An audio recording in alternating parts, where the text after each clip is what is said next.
দেখবেন কেউ যখন দুস্তি থাকে এই দুই দুস্থ মিল্লা একরকম শাক বানায় দিবে একরকম ফলাফল দেখবেন এইটা দুস্থ দুস্থ একরকম গঞ্জিকাও দিয়ে বন্যায় ত্রাণ দেওয়ার জন্য যায়। আমি তোমরা কিতা আমরা একটা সমিতি মানে সবাই মিল্লা খানো দুস্থ এর লেগে একরকম গঞ্জি আবার মুরব্বীরাও দুস্থ একরকম পাঞ্জাবিগাও দেয় এইরকম নিয়ম। তাহলে নবীজি হইল আমাদের সবচেয়ে বড় বন্ধু। সুবহানাল্লাহ বলবেন না? আমাদের সবচেয়ে বড় বন্ধুকে। তাহলে নবীজি যেমনি চুল কাটছে আমরা এমনি কাটনের কথা নি, নবীজি যেমনি টুপি মাথায় দিছে আমরা এমনি মাথায় দেওয়ানোর কথা নি কথা। তাইলে নবীজি 10টা বছর মদিনায় কি করলো? তিনি গিয়া সাইডে সবাই ডাকাইয়া কইল তোমরা এখনো হিন্দু থাকবা, বৌদ্ধ থাকবা, খ্রিস্টান থাকবা, ইহুদি থাকবা, আমরা মুসলমানরা আছি, কোনো আপত্তি নাই, তবে সবাই মিল্লা আমরা একটা সুন্দর দেশ বানায় এই দেশটার ভিতরে মুসলমান মুসলমানের আবাদত করব, হিন্দু হিন্দুর পূজা করব, খ্রিস্টান খ্রিস্টানের গির্জাত গিয়া তারার আবাদত বন্দেগী করব। আমরা কেউ বাধা দিতাম না, তোমরা আমরা মসজিদ ভাঙতে আইবা না, আমরা হিন্দুর মূর্তি ভাঙতাম যাইতাম না, সবাই মিল্লা মিলমিশ দেশের প্রশ্নে সবাই এক। আমরা এই মদিনায় যদি কেউ আক্রমণ করে, কেডায় আমরা ইহুদি, কেডা আমরা খ্রিস্টান, কেডা আমরা মুসলমান, এটা আমরা চাইতাম না। সবাই মিল্লা বাইরের দেশেতে যারা আক্রমণ করবে আমরা সবাই মিল্লা তাদের বিরুদ্ধে একসাথে দাঁড়াই যাব। ঠিক কিনা? হয়েছেও তাই, করছেও তাই। আমার নবীজি হয়ে গেলেন প্রেসিডেন্ট। সুবহানাল্লাহ না কেন? নবীজি হয়ে গেলেন প্রেসিডেন্ট, তার একদল মন্ত্রী হয়ে গেল। দেশের এই হিন্দু বৌদ্ধ খ্রিস্টান মুসলমান ইহুদি নাসারা সবাই হয়ে গেল প্রজা। এখন সবাই যার যার স্বাধীন মতো তার দেশ চালায়। এটা হলো নবীজির তরিকা। এখন হেই নবীর আমরা উম্মত হইয়া আমাদেরও কিছু দায়িত্ব আছে। এই বাংলাদেশে সবচেয়ে বড় যিনি আলেম হবে, সবচেয়ে বড় যিনি জ্ঞানী হবে, তিনি কি যদি আশেকে রাসূল দাবি করে থাকে, সবচেয়ে বড় যিনি পিসাব হবে কিনা কম, এবারে সুইটটা সেটটা হয়, এবারে বিয়া করছে, এবারে খ্যাতপাত্র কিনতে পারে, এবারে বছরে বছরে কেমনে খ্যাত বানান লাগবো, কেমনে মুড়িদ বেশি হইলে হাদিয়া বেশি পাইব, সব বুঝে, খালি ইসলামটা কেমনে নিজে ওই ফোজা লইয়া আগাই দেওয়া লাগবো সেইটা বুঝে না। ঠিক কিনা কম? তাহলে ওনার ভাব আছে, নমুনা আছে, কিন্তু প্রকৃত পক্ষে উনি দাবি করছে আশেকে রাসূল, তিনি আসলে আশেকে রাসূল হইতে পারেন না। কতগুলো যুদ্ধ নবীর জীবনে নবী করছে, সশরীরে নিজে গিয়ে যুদ্ধের সেনাপতি হয়েছে। তো মদিনায় তখন ইসলামটা যেই অবস্থায় আছি, তখন বাংলাদেশও আমরা কি এত খুব ভালো অবস্থায় আছি? ভালো অবস্থায় আছি? ভালো অবস্থায় আসলাম না, ভালো অবস্থায় আইছি। ঠিক কিনা কম? কথা বলা গেছে না? হ্যাঁ, তারার দপ্তানি ঠেলা। আরে বাবুরে, হোগেন্নির ফুতের নাম মিয়া খা। দাদা ভাত খাইছি, ভাত খাইছ তা বাতাস হইলে গাছ ধরে খেলি রইছ হেঙ্গিও দুইটা পয়সার মুখ দেখ সত্তা। আর কেমনে কেমনে দল করে, দল দল করে সেটা কোটি কোটি টাকা।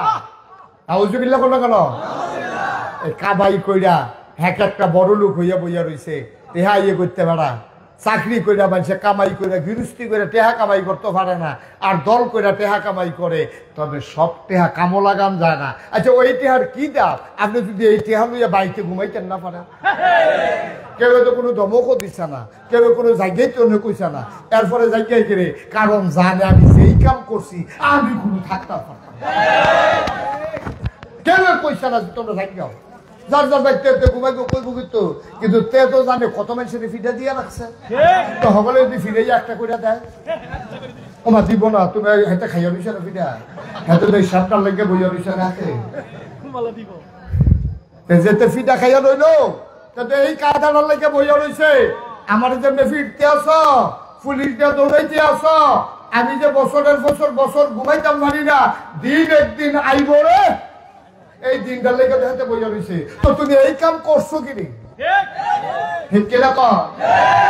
এবার ঠিক আরো আছে, এই যে এখন আপনারা ঠিক কইতেছেন তো এই কাম করলো কেড়ে তো এর লেগে হাতে এখন আতে নাই তো আবার যদি আপনি আমি এরকম হইয়াছে যাই তো আমরাও তো আবার এরকম হয়েছি কে কিরকম খুব সাবধান খুব সাবধান ইতিহাস থেকে শিক্ষা নিতে হবে আমরা আবার যেন যেই কাম করলে বাধ্য হন যায় না যেই কাম করলে ভাগ্য যাওন লাগে আমরা শিখলাম আমাদের দ্বারা যেন এই কাজ প্রকাশ না মনে থাকবে ইনশাআল্লাহ এখন আগে আপনারা দেখলে টিটকারি মারতো এখন আপনি যদি আবার বইয়া টিটকারি মারেন কে আগিলা দিন কি কাঠে বসিল না দি এখন কিতা খবর কিতা হয় তো আপনি আবার হেই হইলে আপনি বরংস ডাক দিয়া করবেন রে তোরা যাই করছো আমরা তোরার মতো না তবে শিক্ষা গ্রহণ কর বেড়াগিরি যাচ্ছা শিক্ষা গ্রহণ করো আমরা তোমার মতো না এরকম আমরা করতাম না ইনশাআল্লাহ ঠিক কিনা কর এটা মোমেন মুসলমানের কাজ এটা মোমেন মুসলমানের কাজ তারা যা করছে আপনি তা কইলেন না এটা তো খারাপ হয়েছে তো একজন জ্ঞানী লোকের জিজ্ঞেসে ভাই আপনার তো বুদ্ধি হইল কেমনে কয় বেহতের মানুষের বেহতের মানুষের তো আবার বুদ্ধি হয় কেমনে কয় বেহতের মানুষে যা করে আমি তা করি না লেগে তো আমি বুদ্ধিমান কি কথাটা কইছে দেখছেন কথাটার ওজন কত কত কইছে দেখছেন করি না এর লেগে বেহতারতে শিক্ষা শিক্ষা আমি মাই দিয়ে বুদ্ধিমান হয়ে গেছি বেহতাইরাতে যেটা করে আমি এটা করি না তার লেগে তো আমি বুদ্ধিমান তো যেই কাম করলে বড় গুমান জানা থাহন জানা আমি সেই কাজ করব না তাইলে তো আমি ভালো মানুষ এটা হলো মূল কথা আল্লাহ যা বড় কথা আল্লাহ আমাদেরকে যেন এমন একটা জিন্দেগি দান করে সবাই করে আমিন বন্ধুরা আমার ভাইরা আমার আল্লাহর নবী মুহাম্মদুর রাসূলুল্লাহ সাল্লাল্লাহু আলাইহি ওয়াসাল্লাম ১৫০০ বছর আগে যখন মক্কা ছেড়ে মদিনায় গেলেন তিনি যখন মদিনায় ঢুকলেন তিনি দেখলেন মদিনার মানুষগুলো নবীকে পাওয়ার জন্য স্থির হয়ে আছে বলেন সুবহানাল্লাহ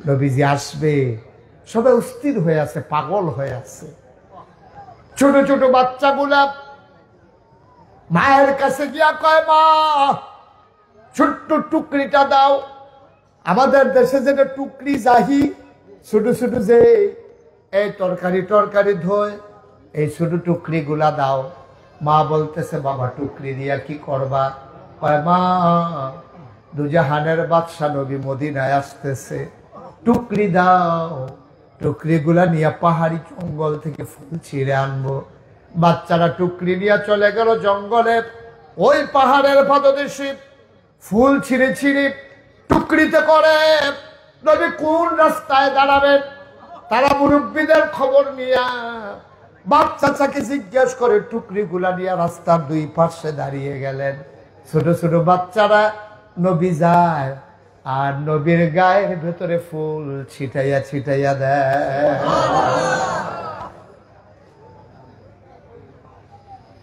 আল্লাহর নবী হেঁটে হেঁটে যান মাথা নিচু করে গাল বেয়ে টপ টপ করে পানি পড়ে আর বাচ্চারা নবীর গায়ের উপরে ফুল ছিটাইয়া দেয় আল্লাহ নবী মাথা নিচু করে হাঁটতেছেন মানুষগুলো নবীরে কুলের ভিতরে নিয়ে নিতে চায় মহিলাগুলা দুই পাশের বাড়ি থেকে উকি মেরে দেখতে চায় দুজাহানের বাদশা নবী কেমন ছেলেরা ফুল ছিটাইয়া দেয় আর কত সুন্দর সুললিত কণ্ঠে গান গায় তালা আল বদরু আলাইনা মিন সানিয়াতিল বিদা ওয়াজাবা শুকরু আলাইনা মাদালিল্লাহিদা সুবহানাল্লাহ বলবেন এই গান গাইয়া গাইয়া নবীরে বরণ করে নিছে আল্লাহর নবী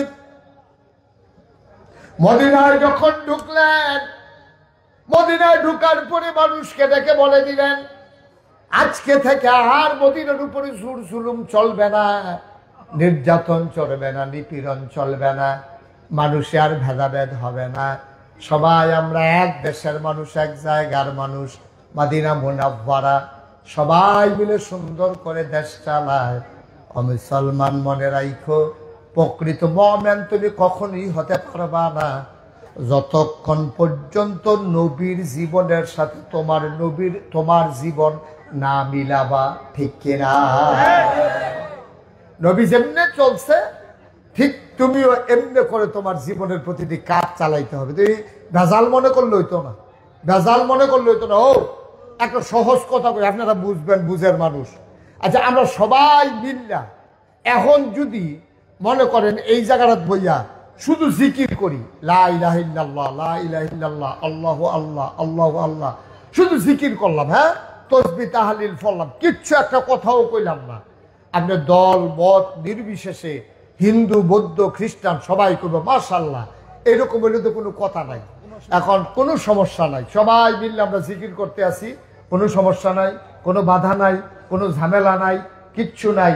এখন সবাই মিললে আমরা জিকির করতে আসি, কোনো সমস্যা নাই। হ্যাঁ, এই জায়গাটার মধ্যে যদি আমি বইয়া হন কই, ও আপনি জিকির কি করতে আসেন, হুজুর আমরা জিকির করতে আসি লা ইলাহা, সবাই পড়েন লা ইলাহা, লা ইলাহা।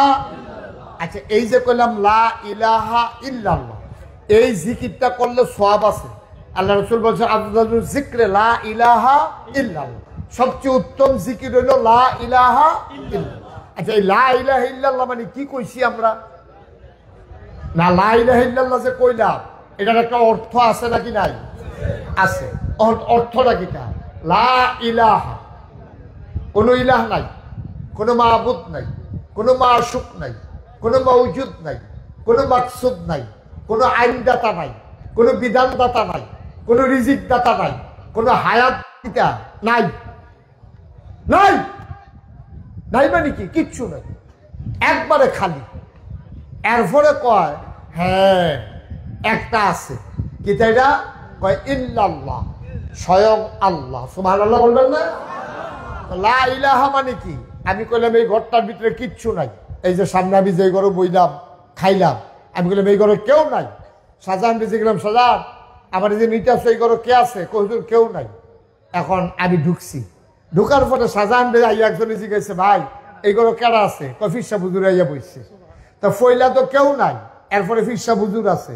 এখন গোটা পৃথিবীতে দেখেন কি সুন্দর আল্লাহর কলমাটা দেখেন, কয় গোটা পৃথিবীতে কিচ্ছু নাই, আইনদাতা নাই, বিধানদাতা নাই, রিজিকদাতা নাই, খাওয়াইন্না নাই, খাওয়াইন্না নাই। সুবহানাল্লাহ কথা তো খেয়াল করেন, কইলাম খাওয়াইন্নাও নাই, খাওয়াইন্নাও নাই, বিধানদাতাও নাই, বিধান পালন করিন্নাও নাই, রিজিক দেউন্নাও নাই, রিজিক নেউন্নাও নাই। অর্থাৎ নাই বলতে কিচ্ছু নাই। কি নাই? লা মাওজুদা ইল্লাল্লাহ, কোনো কিছু মওজুদ নাই। লা মাকসুদা ইল্লাল্লাহ, কোনো মাকসুদ নাই। লা মাশুকা ইল্লাল্লাহ, কোনো বন্ধু বান্ধব আমার কেউ নাই। লা ইলাহা ইল্লাল্লাহ, কোনো ইলাহা নাই। লা মা'বুদা ইল্লাল্লাহ, আমার ইবাদত পাইতে পারে এমন কেউ নাই। সুবহানাল্লাহ বলেন না?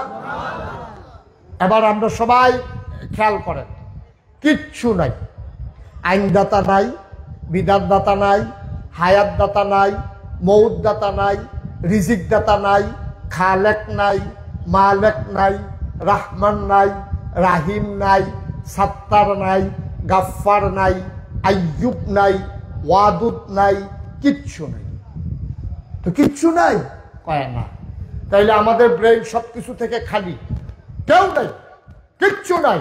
হ্যাঁ, সকল কিছুর ঊর্ধ্বে গিয়ে একজন আছেন, ইল্লাল্লাহ, আমার আল্লাহ। সুবহানাল্লাহ। কেউ ছিল না, কেউ থাকবে না, একজন ছিলেন, একজন আছেন, একজন থাকবেন। তিনি কে? কথা কন, তিনি কে? এবার আসেন, আল্লাহ আছে। আল্লাহ চিন্তা করলো আমি তো আছি, আমার এই যে সুন্দর জমিন বানাইলাম এটা কেমনে কি করো? এবার আল্লাহ তাবারক ওয়া তাআলা এই তার গোটা বিশ্ব নিয়ন্ত্রণ করার জন্য, বিশ্ব মানে খালি বাংলাদেশটা না, বিশ্ব মানে আমেরিকা না, বিশ্ব মানে জার্মান জাপান না, বিশ্ব মানে হচ্ছে তার নবমণ্ডল, তার ভূমণ্ডল। পৃথিবীতে সূর্যটা সকালবেলা উঠলে আমরা এটারে দেখি, এটার আলো আইসে আমরা গায়ে লাগে। এমনও সূর্যের মতো অনেক নক্ষত্র আছে যেটার আলো আইতে আছে, অহনো রাস্তাত আছে, এমন আইতে থাকবো, কিন্তু কবে আইয়া পৃথিবীতে পৌঁছবো এটার কোনো প্রমাণ পাওয়া যায় না। সুবহানাল্লাহ বলবেন না? এবার বুঝেন, আল্লাহ শুধু এই জায়গাটার আল্লাহ না, এই পৃথিবীটার আল্লাহ না, বাংলাদেশটার আল্লাহ না, সৌদি আরবের আল্লাহ না, গোটা নবমণ্ডল, ভূমণ্ডল, আকাশ আকাশের ঊর্ধ্বে যা আছে, জমিনের নিচে যা আছে, সকল কিছু যেটা আপনার ব্রেইনে ধরে না। ব্রেইনে ধরবো কেমনে? আপনার ব্রেনটা তো একবারে শুধু, আর একটু সহজ করে করলে বুঝবেন। আপনার ব্রেনটা কি বড় না শুধু? আমার কথা না, বড় না শুধু? একবারে শুধু ব্রেন আমরা। ওই যে আপনার ব্রেন রইল পিঁপড়ার মতো। পিঁপড়া একটা গাছ দিয়া বাইতে বাইতে বাইতে বাইতে গাছের মাথা তুলছে, সবুজ পাতাতে ওলদা ফাতাত গেছে। বাতাস যখন লেল্লিরা আইছে, পিঁপড়াটা সহ ফাতাটা লেল্লিরা ফাতাটা নিচে পড়ছে। কোন জায়গাটা পড়ছে? গাছের তলে নরম মাটি আছে। একটা গরু একবার পাত্র যে চলেছিল, এই গরুটারে যখন গাছের তলে দিয়ে নিছে, গরুটায় ফাড়া দিছে, পরে মাটিটা দাঁড়া গেছে গা, দাবার পরে একটু গর্ত হয়েছে, গরুটা দাঁড়াইয়ে দাঁড়াইয়ে পেশাব করছে। ওই গর্তটা পেশাবের ভিতরে, ওই গর্তটা পেশাবের ভিতরে পড়ছে। ওখান এইটার ভিতরে আইয়া ওই পিঁপড়া সহ ফাতাটা গরুর সেনার ভিতরে, গরুর ফাওয়ের ভিতরে, এই জায়গাটা তাইয়া পিঁপড়াটা যখন পড়ছে, পিঁপড়াটায় দেখে যে আরে বাবারে, এটা আমি কই ফেললাম, এটা তুই প্রশান্ত মহাসাগর, সারুকুদিয়া ফানি আর ফানি, আমি বোধহয় টাইটানিক জাহাজও আছে। কারণ পিঁপড়া তো এরকমই, পিঁপড়া তো আর ফার দেখে না। এখন মানুষ দেখতে আছে উমুমের দূরে একটা গর্ত, এটার ভিতরে একটা আম ফাতা, এটার ভিতরে পিঁপড়ারা, এটা মানুষে বুঝে। কিন্তু পিঁপড়ায় মনে করতে আছে এটা বিশাল প্রশান্ত মহাসাগর, এটা ডাইনে বামে কোনো কুইলকিরানা নাই, আর আমি আছি টাইটানিক জাহাজও, কোম্মালা জানি ডুববা যাই। আচ্ছা, মানুষ একটা আটটা যেতে লইছি, পিঁপড়ার মনের খবরটা মানুষে যদি বুঝতো পিঁপড়ারা কি চিন্তা করতেছে, মানুষে এটাকে চুপ করে থাকলো না হাসি দিয়া লইল? আরে মানুষ হইলে হাসি দিল নিও, মানুষ বললো আরে পিঁপড়া তুই গরুর ফাওয়ারে মনে করতেছ প্রশান্ত মহাসাগর, আর গরুর সেনারে মনে করতেছ থই থই ফানি, আর আমফাতারে মনে করতেছ টাইটানিক জাহাজ। পিঁপড়ার জন্য ওই গর্তটা যদিও বড়, আমাদের জন্য একবারে ছোট। হ্যাঁ মুসলমান, পিঁপড়ার জ্ঞানের পরিধি যেমন, এই ছোট্ট গর্তটা, একটা গরুর পায়ের গর্তটাকে পিঁপড়া মনে করে প্রশান্ত মহাসাগর, আম পাতাটাকে মনে করে সে টাইটানিক জাহাজ, আর গরুর চানাকে মনে করে থই থই পানি। পিঁপড়া যেমন তার জ্ঞানের পরিধি কম, আমাদের নাইলে আর একটু বেশি, কিন্তু আমাদের জ্ঞানের পরিধিও অনেক বড়, বেশি না। এই জন্য আমরা মনে করি বিশাল পৃথিবী আল্লাহর কাছে একটা আম পাতার চাইতে আরো ছোট। বলেন সুবহানাল্লাহ। একটা হাতের তালুর মতো। ও এই হাতের তালু খাটার ভিতরে যদি 50টা পিঁপড়া আপনার হাঁটে, আর আপনি যদি হাতের তালুটা ধরে রাখেন, আপনি সবজি পিঁপড়া যেমনি দেখেন, সমস্ত মাখলুকা, 800 কোটি মানুষ, এতগুলো দেশ, এতগুলো শহর, পিঁপড়া, জন্তু জানোয়ার, গরু ছাগল, আপনার হাতের 50টা পিঁপড়া আপনি যেমনি দেখেন, আর গোটা পৃথিবীটা আল্লাহর কাছে আপনার এরকম হাতের তালুর চাইতে আরো ছোট। আল্লাহ তাবারক ওয়া তাআলা যখন তাকান, তখন সব তাকাইয়া দেখে ওই আপনি পিঁপড়াগুলারে যেমনে দেখে, গোটা পৃথিবীর সবকিছু আল্লাহ তাবারক ওয়া তাআলার চাইতে ওই আল্লাহর কাছে আপনার হাতের তালুর চাইতে আরো ক্লিয়ার। সুবহানাল্লাহ বলবেন না?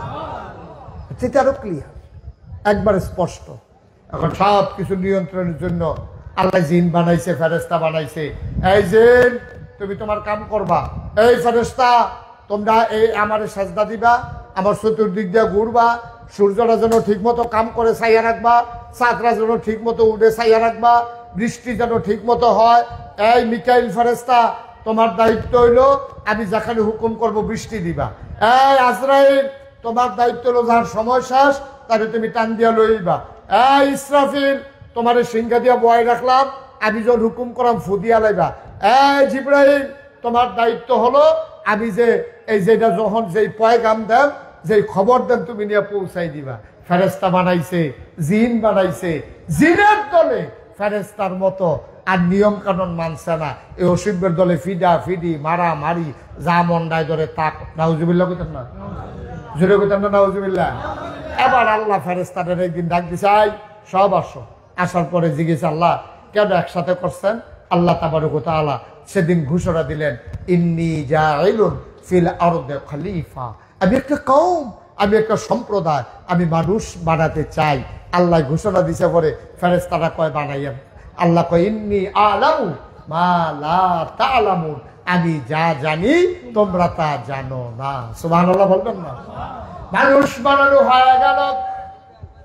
ও মুসলমান, মন দিয়ে শুনো রে ভাই, মানুষ যখন বানানো হয়ে গেল, আবার আল্লাহ তাবারক ওয়া তাআলা কোন পথে গেলে জান্নাত, কোন পথে গেলে জাহান্নাম, কোন পথে গেলে লাভ, কোন পথে গেলে লোকসান, কোন পথে ভালো, কোন পথে মন্দ, কোন পথে কল্যাণ, কোন পথে অকল্যাণ, কোন পথে শিরক বিদআত, কোন পথে তাওহীদ রিসালাত, কোন পথে কুফর আর কোন পথে ইসলাম জানানোর জন্য আল্লাহ মানুষদের মাঝ থেকে একদল মানুষ পাঠাইয়া দিলেন।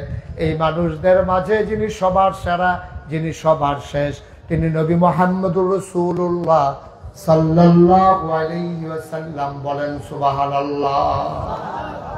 আমাদের যিনি নবী, তিনি হলেন সবার শেষ, তিনি হলেন সবার সেরা। বন্ধুগণ, খেয়াল করে শুনেন।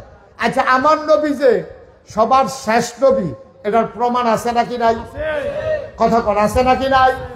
নবীজি যে শেষ নবী, এটা নিজে নবী নিজে কইছে, কয় আনা খাতামুন নাবিয়্যিন লা নাবিয়্যা বাদি। আমি হলাম সর্বশেষ নবী, আমার পরে আর নবী। সুবহানাল্লাহ বলবেন না? এই নবীর কাছে আরেকটা মজার কথা আছে।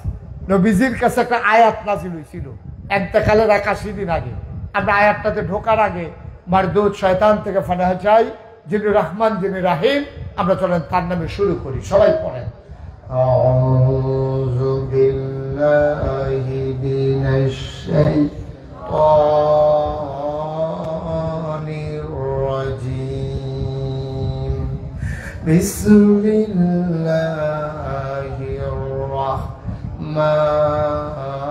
রাহমানির রাহিম।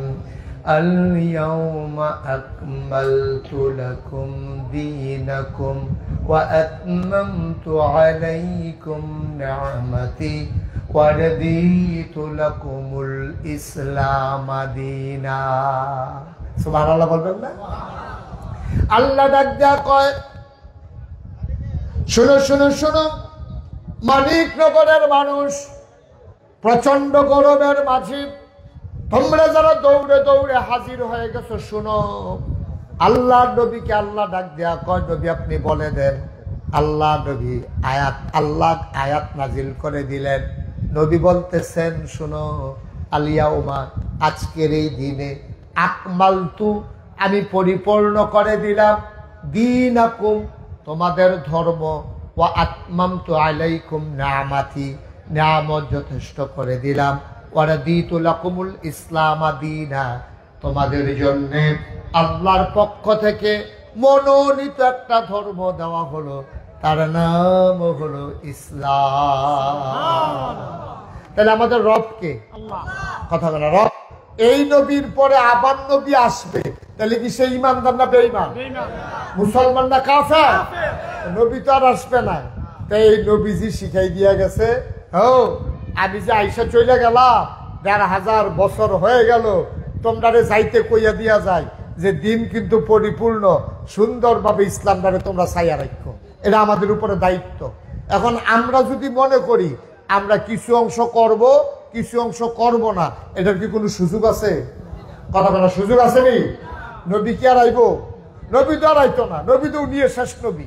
তাইলে উনি যা দিয়া গেছে এটাকে পালন করা, এটাকে রক্ষা করা, এটা আমাদের উপরে দায়িত্ব। সুতরাং ১৫০০ বছর আগে নবীজি যেমনে ইসলামটারে ছাইয়া রাখছে, এর বাইরে গিয়ে আপনার কোনো বুজুর্গি নাই, এর বাইরে গিয়ে আর কোনো বুজুর্গি নাই।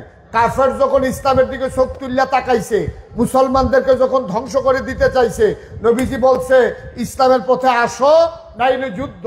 আল্লাহর নবী যেমন করে, ওই ১৫০০ বছর আগে কাফেরের বিরুদ্ধে যতটুকুন ক্ষমতা ছিল ওইটা নিয়ে ঝাঁপাই পড়ছে।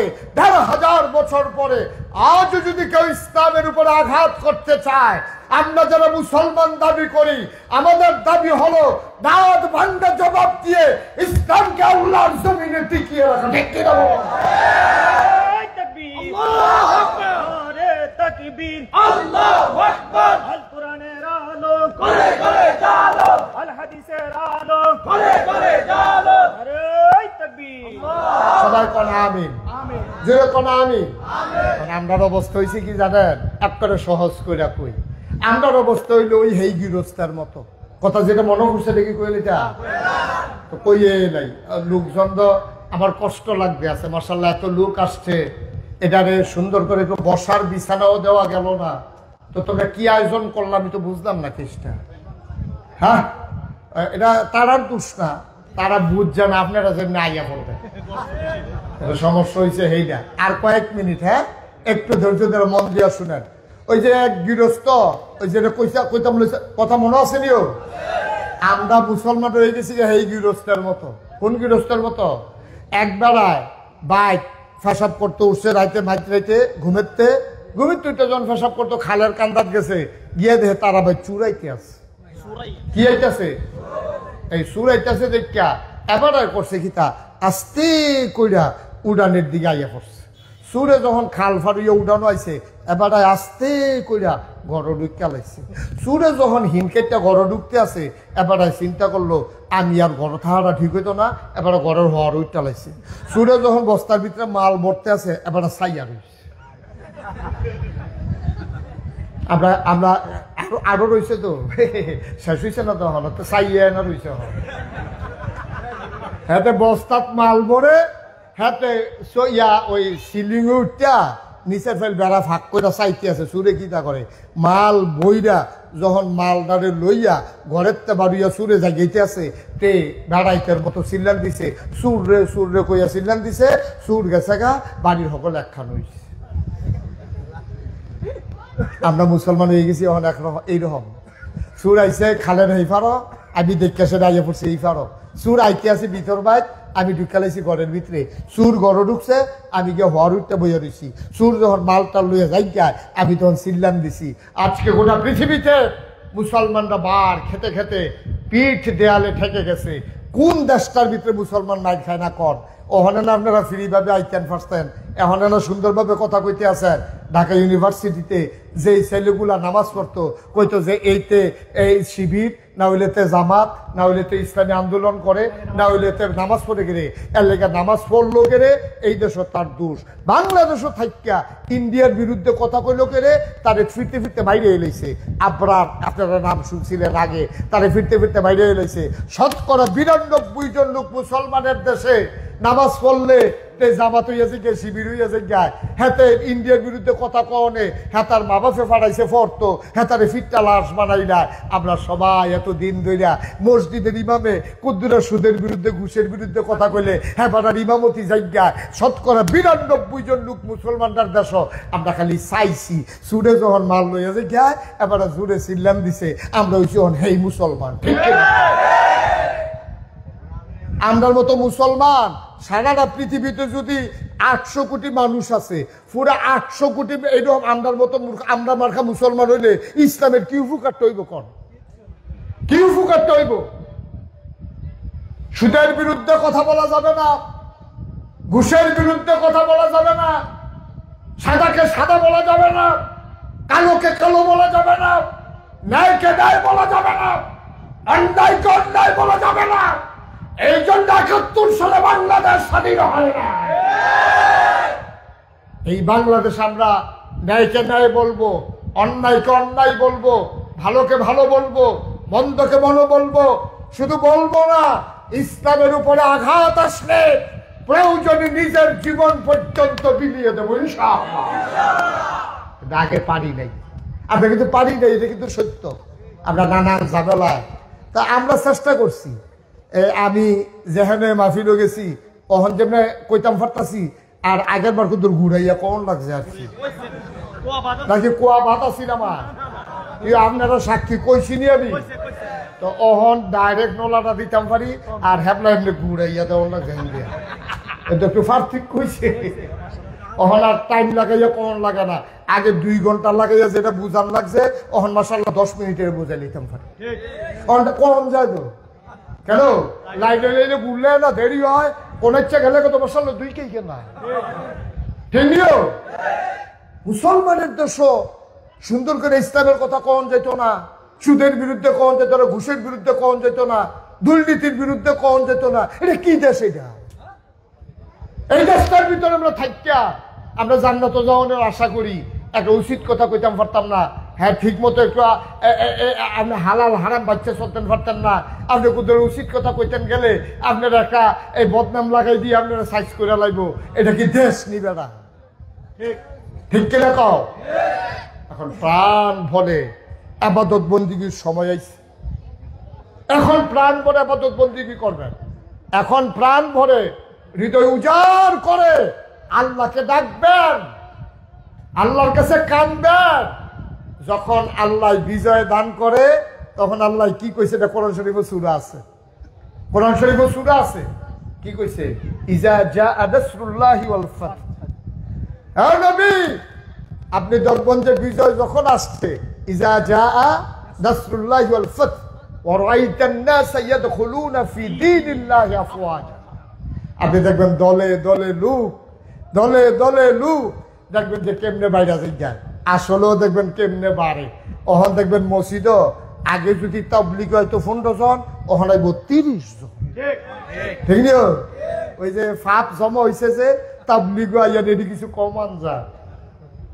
ওখান দেখবেন তবলিগের লোক বাইরে যাবো।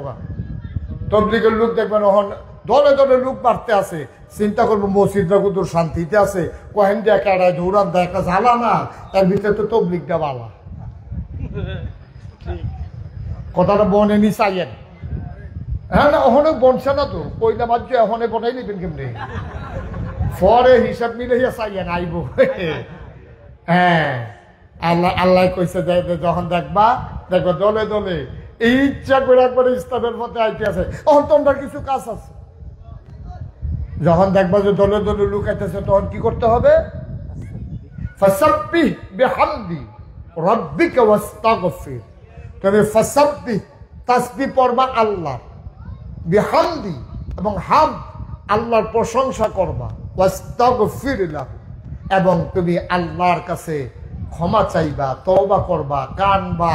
আল্লাহ, আল্লাহ তুমি আমারে মাফ কইরা দাও। আল্লাহ তুমি আমারে বিজয় দিছ, তুমি আমারে শান্তি দাও।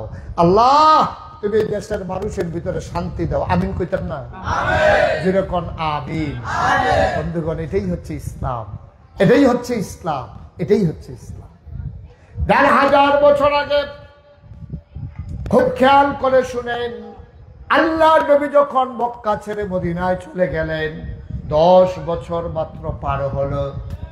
10,000 সাহাবা নিয়া আল্লাহ নবী রওনা করলেন মক্কা মদিনা ছেড়ে মক্কার দিকে।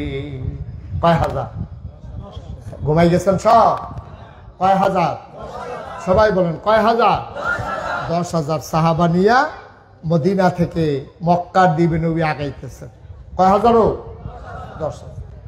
আল্লাহ নবী 10,000 সাহাবা নিয়া মদিনা থেকে মক্কার দিকে রওনা করলেন। যারা হজে গেছেন তারা দেখেছেন মক্কায় একটা মসজিদ আছে, মসজিদে আয়েশা। যারা উমরা করতে যায় এই মসজিদে আয়েশা থেকে হেরাম বেঁধে আবার উমরা করতে আসে। আল্লাহ নবী মসজিদে আয়েশার নিকট দিয়া 10,000 সাহাবা নিয়ে আগাইতেছেন। 10,000 সাহাবা সামনে রাহাবার যারা প্রদর্শক, আমার নবীর একজন ঘোষক, উনি ঘোষণা করতেছেন দুজাহানের বাদশা নবী মক্কায় ঢুকতেছে। সাধারণ ক্ষমা ঘোষণা করা হয়েছে, সবার জন্য সাধারণ ক্ষমা। কারো কাছ থেকে নবী প্রতিশোধ নেবেন না, সবাইকে তোমাদেরকে ক্ষমা করে দেওয়া হলো। কেউ যদি অস্ত্র ধরো, কেউ যদি নবীকে বাধা দিতে চাও, তাইলে কিন্তু তাকে ছাড়া হবে না। সুবহানাল্লাহ কর। কেউ যদি বাধা দাও তাইলে ছাড়া হবে না, তাইলে সাধারণ ক্ষমা।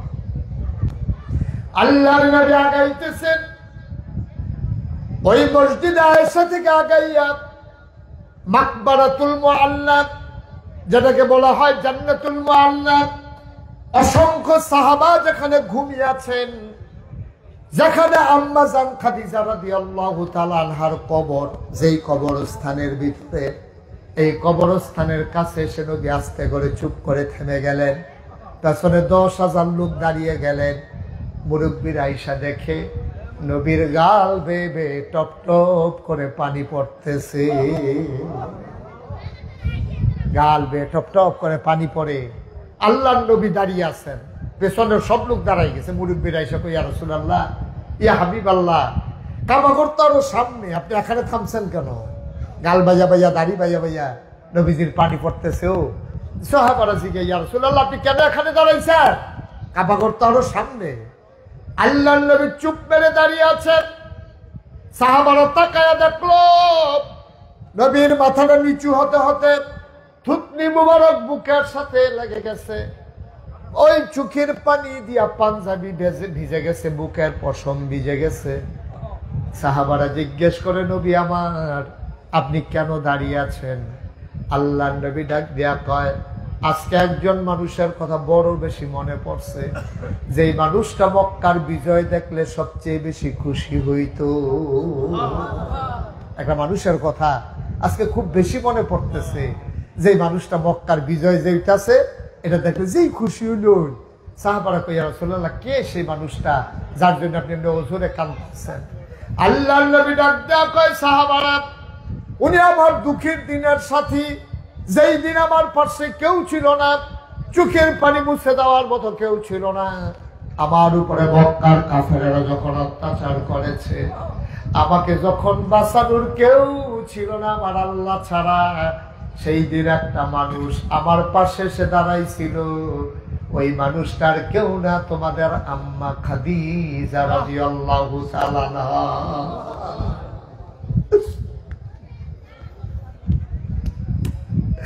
আমার খাদিজা একা ছেড়ে দেন নাই, তার সমস্ত সম্পদ গুলো আমার হাতে আইনে উঠাই দিছে। ডাক দিয়া বলছে, ইয়া রাসূলুল্লাহ, ইয়া হাবিবাল্লাহ, সব সম্পদ আজকে আমার যেগুলো ছিল সব আপনার, আপনি যেমনে মন চায় খরচ করেন। আল্লাহর নবীর কাছে কেউ এসে হাত পেতেছে, ভাই প্রমাণ দিতে পারে নাই কেউ। আল্লাহর নবী তারে খালি হাতে ফিরাইছে। বড় সুবহানাল্লাহ। আম্মাজান খাদিজার সবগুলো সম্পদ নবীজি নিজের মতো করে অসহায় গরিব মানুষকে বিলিয়ে দিতেন। আল্লাহর নবী ডাক দেয়া কয়, এই খাদিজা, সে নিজের জীবনকে ইসলামের জন্য ওয়াকফ করে দিয়েছে, সম্পদ তার ওয়াকফ করে দিয়েছে। এই মানুষটা তারপরে এত ভয় পাইতো। একদিন খাদিজা দেখে কাঁদতেছে, আমি বললাম, খাদিজা তুমি কাঁদো কেন? আল্লাহ তো তোমার প্রতি খুশি। ওই ইয়া রাসূলুল্লাহ, আমার অন্তরে বড় ভয়, আমার অন্তরে বড় চিন্তা। ওই কি ভয়? আমি যদি কবরে চলে যাই, আমি শুনেছি কবরের আযাব নাকি কঠিন আযাব, আমার ভয় লাগতেছে। কবরে যদি শোয়াই দেয়, মাটিগুলো ডানে বামে থেকে যখন চাপা মারবে, তখন কি উপায় হবে, এটা নিয়ে আমি বড় টেনশনে আছি। খাদিজা ডাক দেয়া কয়, নবী গো, ও স্বামী আমার, আপনার কাছে অনুরোধ, যদি ওই ফেরেশতারা এসে আমাকে প্রশ্ন করে, আমি যদি আটকে যাই ভয়ের কারণে, জবাব যদি দিতে না পারি, আমি যদি ভয়ের কারণে আটকে যাই, আমি যদি জবাব দিতে না পারি, নবী, আমি তো ধরা খেয়ে যাবো, আটকা পড়ে যাব। আমার বড় ভয় লাগতেছে। ইয়া রাসূলুল্লাহ, আপনি আমাকে ওয়াদা করেন আমার সাথে, আমি যদি আটকে যাই, আমি যদি খবরের জবাবগুলো দিতে না পারি ফেরেশতাদের, আপনি আমার সাথে ওয়াদা করেন, কবরে শোয়ানোর পরে যতক্ষণ প্রশ্নের জবাব আমার দেওয়া শেষ না হবে, ততক্ষণ পর্যন্ত আমার একা কবরে ফালাইয়া আপনি বাড়িতে আইসেন না।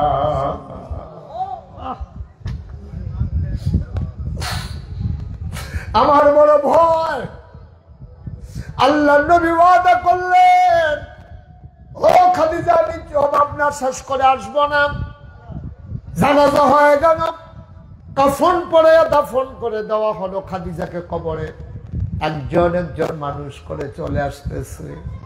আল্লাহ নবী ছোট মানুষের মতো হাউমাউ করে কাঁদতেছেন। হাউমাউ করে নবী কাঁদেন, কেউ সাহস করে না নবীর কাছে যেতে। আবু বকর সিদ্দিক রাদিয়াল্লাহু তাআলা আনহু নবীর কিনারে গিয়ে দাঁড়ালেন, আস্তে করে বললেন, নবী আমার, সবাই চলে গেছে, আপনি কি যাবেন না? কবরে কতক্ষণ দাঁড়াই থাকবেন, বাড়িতে যাবেন না। আল্লাহর নবী কান্দে। আবু বকর সিদ্দিক কয়, নবী আমার চলেন বাড়ির দিকে যাই। আল্লাহর নবী ডাক ডাক, আবু বকর, ও আবু বকর তুমি চলে যাও, খাদিজার সাথে আমার একটা ওয়াদা আছে, এটা পূরণ না করে আমি বাড়িতে যাব না।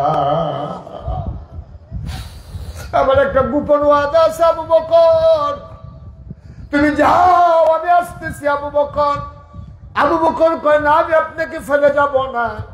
কতক্ষণ পরে আল্লাহর নবী বলেন, চলো আবু বকর চলে যাই। আবু বকর রাদিয়াল্লাহু তাআলা জিজ্ঞেস করলেন, আপনি এখন চলে যান কেন? আজকে শেষ।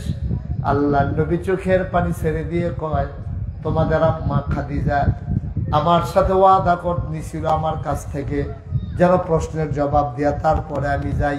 কত প্রশ্নের জবাব কি দেওয়া হয়ে গেছে? কয় না, প্রশ্নের জবাব দেওয়া হয় নাই, তবে খুশির খবর আছে। কয় কি খুশির খবর? কয় আমাকে আল্লাহ তাআলা জিবরাইল আমার কানের কাছে এসে আমারে কানে কানে কয়, ইয়া রাসূলুল্লাহ, ইয়া হাবিবাল্লাহ, আপনি আর দাঁড়াই থাকার দরকার নাই, আপনি চলেন, বাড়িতে চলে যান। আমার খাদিজার প্রশ্নের জবাব কে দেবে? কয় খাদিজার আল্লাহ এত পছন্দ করছে, খাদিজার কবরে ফেরেশতাদের প্রশ্নের জবাবের ভার স্বয়ং আল্লাহ তার দায়িত্বে নিয়ে গেছে।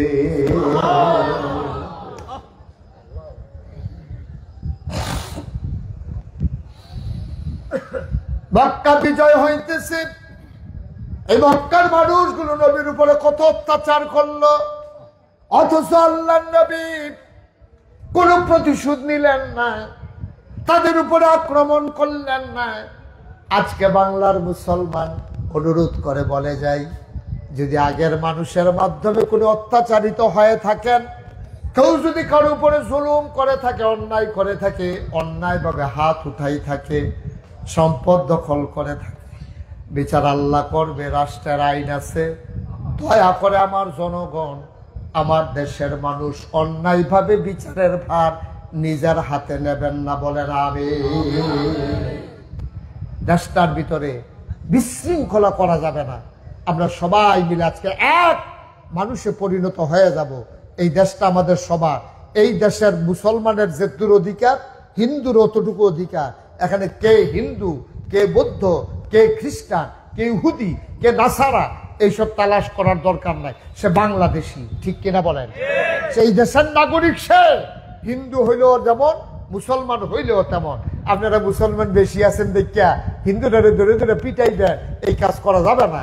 আমরা যখন রাষ্ট্রের ভিতরে নতুন করে আবার স্বাধীন হলো 5ই আগস্ট রাতের বেলা, আমরা ওলামায়ে কেরাম কুমিল্লা শহরে যতগুলো মন্দির ছিল যেন আক্রমণ না করতে পারে, হিন্দুর বাড়িতে যেন কেউ আক্রমণ করতে না পারে, আমরা রাত জেগে জেগে মাদ্রাসার ছাত্রদেরকে লাঠি সোটা নিয়ে মন্দিরের সামনে বসাই দিছি। কোনো কুলাঙ্গার যেন এই বেজ্জুতি, এই অসম্মান আমাদের কাঁধে আনতে না পারে। আমরা রাত জেগে জেগে, একদিন না, 2 দিন না, দিনের পর দিন এই হিন্দু মন্দিরগুলো আমার মুসলমান সন্তানেরা, মাদ্রাসার ছাত্ররা পাহারা দিয়েছে। বলেন আলহামদুলিল্লাহ। আমরা কোনো হিন্দুর উপরে আঘাত হইতে দেই না। এটা ইসলাম, এটা ইসলাম। কারণ হিন্দুরা আমাদের কাছে আমানত। যেহেতু আমরা সংখ্যাগরিষ্ঠ মুসলমান এই দেশে, হিন্দুরা আমাদের কাছে থাকবে কেমনে? আমরা যদি চেয়ে না রাখি, আমরা ইন্ডিয়ার এই হিন্দুদের মতো হতে চাই না। ইন্ডিয়ার হিন্দুরা একজন মুসলমান অন্যায় করলে সবাই এটা পিটা শুরু করে, আর আমরা বাংলাদেশে মুসলমানরা ইতিহাস করেছি, অপরাধ করলেও আমরা কোনো হিন্দুর উপরে আক্রমণ করি নাই, ঠিক কিনা বলেন? চেয়ে রেখেছি। আমরা মুসলমান, আমাদের একটা আদর্শ আছে, আমাদের একটা ঐতিহ্য আছে, আমার নবী সব শিখেই দিয়ে গেছে। সেটা আমরা এটা করতে পারি না। এই কাজটা করবেন না দয়া করে। আল্লাহ নবী ওই বিজয়ের পরে সবাই মিলে নবী আনন্দের সাথে তওবা করলেন। নবীজি বারবার সবাইকে নিয়ে তওবা করালেন। নবী সবাইকে বললেন আল্লাহর কাছে মাফ চাও, যেন আল্লাহ আমাদের প্রতি কোনো বেজার না থাকে। আল্লাহ যেন আমরাও মাফ চাই। কার কাছে? কথা বলে কার কাছে? আমাদের জীবনের সব গুণাগুলা পিছনে ফালাইয়া আমরা একটা সোনার জিন্দেগি চাই, সোনার মানুষ হতে চাই। আল্লাহ যেন কবুল করে, সবাই করা আমিন। তওবা যদি একটা মানুষ করে, একটা মায়ের গর্ভের শিশুর মতো বাচ্চা মানুষটা নিষ্পাপ হয়ে যায়। আমরা সবাই মিলে আল্লাহর দরবার প্রার্থনা করব, চাইবো আল্লাহ যেন আমাদেরকে হেফাজত করে। সবাই কনা আমিন। সবাই এই দয়া করে তওবার কথা শুনে দেখি অনেকে উঠে যেতে আছে। এখন তওবা করার দরকার আছে নাকি নাই? আমরা আমল নামায় গোনা নাই নাকি? যারা গোনা নাই